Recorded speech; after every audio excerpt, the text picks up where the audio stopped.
আজকে অনেক yummy yummy রান্না বান্না করেছি সবাই মিলেমিশে, মানে আমরা 3 ভাই বোন তিনজনই একটু একটু করে রান্না করেছি। তাই রান্নাটা আজকে তোমাদের সাথে শেয়ার করব।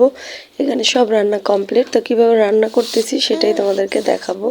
এখানে মা আর আপু মাছ মাংস করতেছিল, মানে কাটাকাটি করতেছিল। আর আজকে আমরা ব্রয়লার মুরগি দিয়ে রোস্ট করব, কারণ গ্রামের বাড়িতে ব্রয়লার মুরগি আর পাকিস্তানি মুরগি ওটি কোনো ম্যাটার না, বাট মজা হইলে হয়েছে। তাই আমরা ব্রয়লার মুরগিতে রোস্ট করব, তো কীভাবে করতেছি সেটা দেখাবো। তো এই হচ্ছে আপুদের বাড়ি, আমার আপুর বাড়িতে আছি আমি, ভাগ্নি ওখানে ভাই বোন দাঁড়িয়ে আছে। এটা আপুর পুরান ঘর আর এটা দোতলা ঘর, এই একটা ঘর লাকড়ির ঘর। তো এখানে বেয়াই দাঁড়ায় আছে। এটা হচ্ছে একটা বড়ি গাছ, বড়ি গাছটা খুবই সুন্দর, আর বড়ি গাছের বড়িগুলো খুব মজা। সাথে ছিল একটা কুকুর। আর এই ফ্রাই প্যানটা আমার দুলাভাই সৌদি থেকে নিয়ে আসছে, কারণ আমার দুলাভাই সব কিছু সৌদি থেকে নিয়ে আসে। এদিকে রোস্ট ভাজাভাজি হচ্ছে। সব সময় মাথায় রাখবেন ব্রয়লার মুরগিতে রোস্ট করলে সেটা একটু কড়া করে ভাজতে হয়। এদিকে আপু গরুর মাংসর উপরে যে আবরণগুলো আছে সেগুলো ফালাই দিতেছে, আর যেগুলো টুকরা করা দরকার সেগুলো। এখানে বাচ্চারা বস্তা দিয়ে একটা দোলনা টাঙ্গাই দিছিল, সেটার মধ্যেই আমি বসে কিছুক্ষণ বাচ্চাগিরি করে নিলাম। এইদিকে আমাদের সৌদির বাবুর্চি, সে চিংড়ি মাছ ভুনা করতেছে একদম রেস্টুরেন্ট স্টাইলে। মাছটা দেখতেই মনে হচ্ছে সেই মজা হবে, খেয়েও দেখেছি সেই মজা হয়েছে। তো সে রান্নাই করতেছে, অনেক নাড়াচাড়া করে। এদিকে আপু আবার পেঁয়াজ কুচি আগে থেকে দিয়ে ফেলছে। এখন আদা রসুন বাটা মশলা টশলা সব দিয়ে দিল, লবণ দিয়ে দিল, হলুদ দিয়ে দিল, তারপরে মরিচের গুঁড়া দিয়ে দিল, দিয়ে এখন তেল দিয়ে দিবে। সুন্দর করে তেল দিয়ে এটা মাখা ঝাঁকা করে তারপরে বসাই দিব আর কি। তো গাইস, আমরা কিন্তু সৌদির এই যে ফ্রাই প্যানে রান্না করতেছি, রান্নাটা কিন্তু ভীষণ মজা হবে। তেল একটু কম হয়ে গেছিলো, পরে আবার দিয়ে দিছি।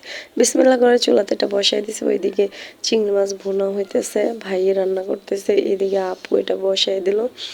আর আমি একটু ইন্টেনশন দিতেছি আর ভিডিও করতেছি, বাট আমি কিন্তু কাজের কাজ কিছুই করি না, জাস্ট ঘুরি ফিরি খাই আর একটু একটু সবাইকে মজা দেয়, এইটুকুই। তো আপুর রান্না কমপ্লিট হয়ে গেছে, তো সে সেটা নিয়ে ঘরে ঢুকলো। এদিকে রোস্টটা আমি ভাজবো, তো আমার ভাই বলতেছে আপু তুমি একটু দেখায় দাও। এদিকে আমি বলতেছি বড় আপু আর ভাই কি করতেছিল আর ভাইয়ের বউ কি করতেছিল, এগুলো নিয়ে আমি জাস্ট মজা করতেছিলাম। সত্যি বলতে আমরা ভাই বোন তিনটা যখন একসাথে থাকি আমাদের অনেক হাসি ঠাট্টা, অনেক দুষ্টামি ফাজলামি এবং ঝগড়াঝাগড়ি সব কিছুই হয়। তো আমাদের অনেক ভালো লাগে একসাথে থাকতে। বাট দূরে দূরে যখন থাকি তখন সবাইকে অনেক বেশি মিস করি। তো অনেক দিন পর আমার সবার সাথে দেখা হয়েছে, আমি প্রায় 1.5-2 বছর পরই বাড়িতে আসছি। ভাই যখন বিদেশ থেকে আসছিল ওকে নিয়ে আসলাম বাড়িতে, আবার আসলাম সেই ওকে নিয়েই আসলাম। তো একই সাথে ওরে বলতেছিলাম ওগুলাই আমি, যে তোর সাথে এসেছি সেই যে গেলাম আবার তোর সাথেই আসলাম। এদিকে ভাগিনা আর এই যে আপু দুষ্টুমি করতেছিল বাবুকে নিয়ে। বাবুকে আমরা কখনই দেখাই না, আজকে ফার্স্ট টাইম দেখাই বলছি। ভাইয়া তো রোস্টের জন্য এখানে মশলা সবই দিল, দেখলেন কাঁচামরিচগুলো সে হাতে ছুরির মাধ্যমে ফালি ফেলে। আমাদের কাছে টক দই ছিল না, তাই লেবুর রস আগে দিয়ে দিছি। এখন দুধ আর কি গুঁড়া দুধ পানিতে মিক্স করে দিয়ে দিলাম, কারণ আমাদের কাছে টক দই নেই, টক দই এটা দিয়ে আমরা বানাই ফেলছি। আর আমরা রাঁধুনি মশলাটা দিয়েই রান্না করতেছি, এক্সট্রা কোনো মশলা বাটাবাটি করিনি। তো মশলাটা কষানো হয়ে গেছে, এখন চিকেনগুলা দিয়ে দিতেছে উপর দিয়ে দিতেছে, আপু দিচ্ছে, ও দিতেছে, সবাই মিলা জিলে কাজ টাজ করতেছি। তারপরে আমি একটু মাঝে মাঝে নাড়াচাড়া করতেছি, কারণ আমার নাড়াচাড়া করতে ভীষণ ভালো লাগে। এদিকে মাংসটা হচ্ছে, ওইদিকে রোস্ট হচ্ছে। তো এই তো রোস্ট হয়ে গেছে, ঝোল শুকায় গেছে। তো এটা টেবিলে রেখে দিল, চিংড়ি মাছও হয়ে গেছে, এটা টেবিলে রেখে দিল, গরু মাংস হয়ে গেছে।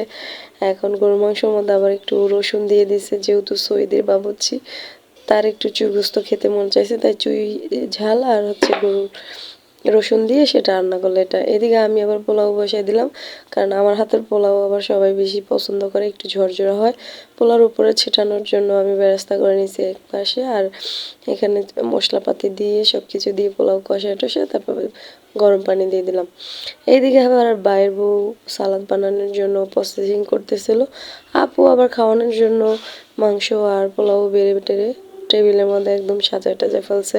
তো আজকে টেবিলের মধ্যে এত মানুষ আমাদের ভিড়, তা জায়গা হবে না, তাই আমরা খাটে বসেই খাবো। তো সবাই মিলে আমরা বসে গেছি খাওয়ার জন্য, এক এক করে আমরা খাচ্ছি। আর এই সিম্পল রান্নাই করছি, তবে ছোটোখাটো রান্নাই অনেক বেশি মজা হয়েছে, গরিবের রান্না।